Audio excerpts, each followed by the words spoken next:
Hey everyone, it's your friendly neighborhood Spider-Man, and we're taking a look at Marvel's Spider-Man 2, and specifically the level of hype surrounding it. So I got into this conversation with some friends the other day on how hype and anticipation can harm a project as much as it can help it.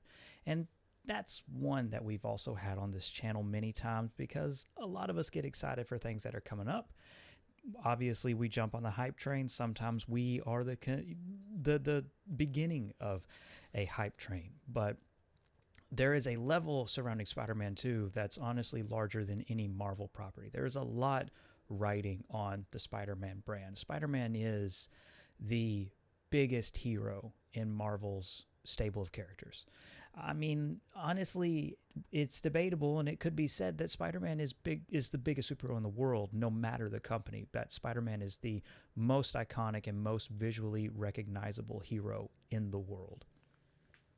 So when the first game came out on the PS4 in 2018, it was a massive, huge success, a breath of fresh air, and it sort of set the standard for Marvel games. I mean, if you look at anything that came after that's in the realm of a third-person action adventure title like Avengers, I don't think it's fair to compare Ultimate Alliance 3 to Spider-Man. I think those are two different things. But when you look at how everyone always compares Marvel's Avengers Spider-Man to 2018 Spider-Man, I think that kind of tells you where mindsets are at.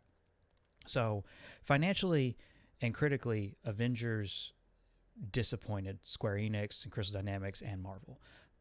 And it could be said that because of Avengers, Guardians of the Galaxy suffered as well. While it was received better critically, it still financially failed. Spider-Man in 2018 was huge. Spider-Man Remastered was huge. Miles Morales was a success. And here now with Spider-Man Remastered on PC, that's been another huge sales success. So the hunger's still there. Everyone is still playing Spider-Man. Everyone's still excited about Spider-Man. And now there is a level of anticipation and hype surrounding Spider-Man 2. And the question is, does that doom a property?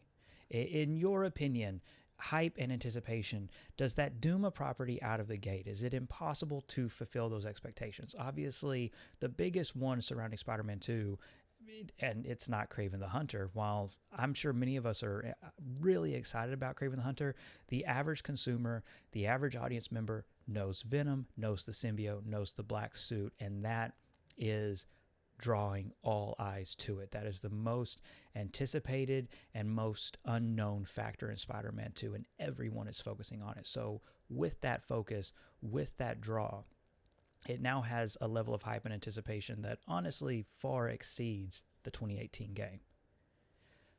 Does that harm it? Does the hype surrounding the black suit, the symbiote, and Venom's eventual arrival, does that damage a game? Does that harm a property before it gets to release?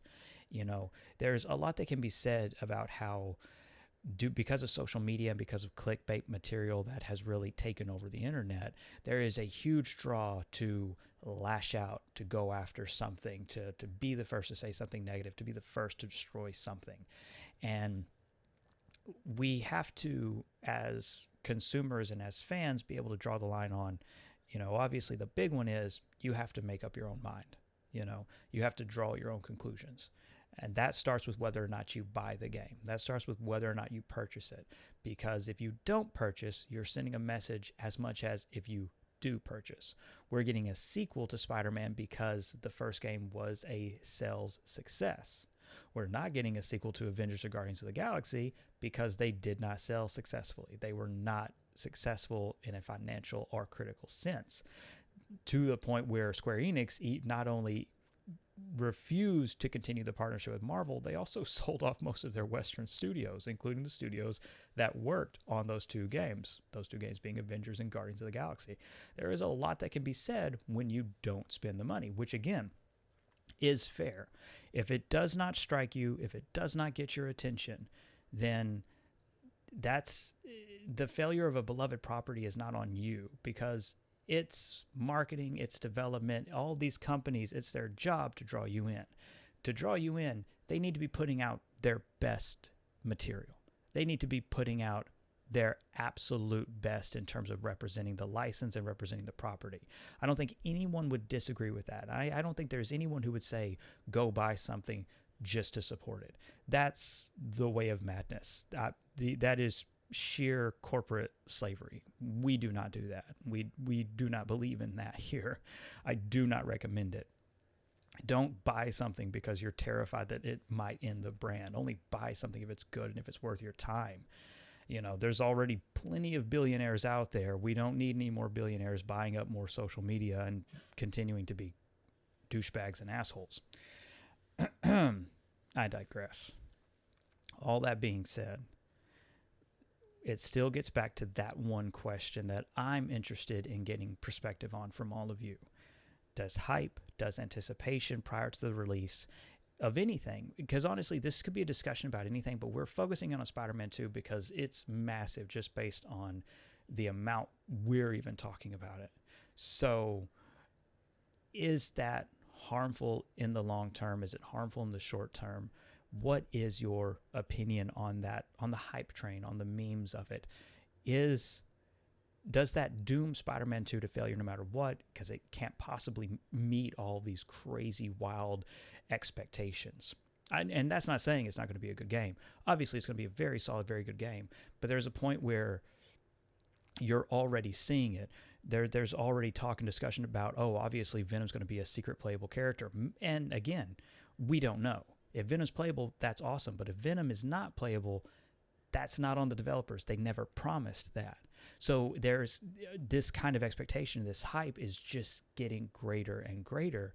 And at what point is it doing more harm than good for marketing? And is it doing more harm than good for the consumer?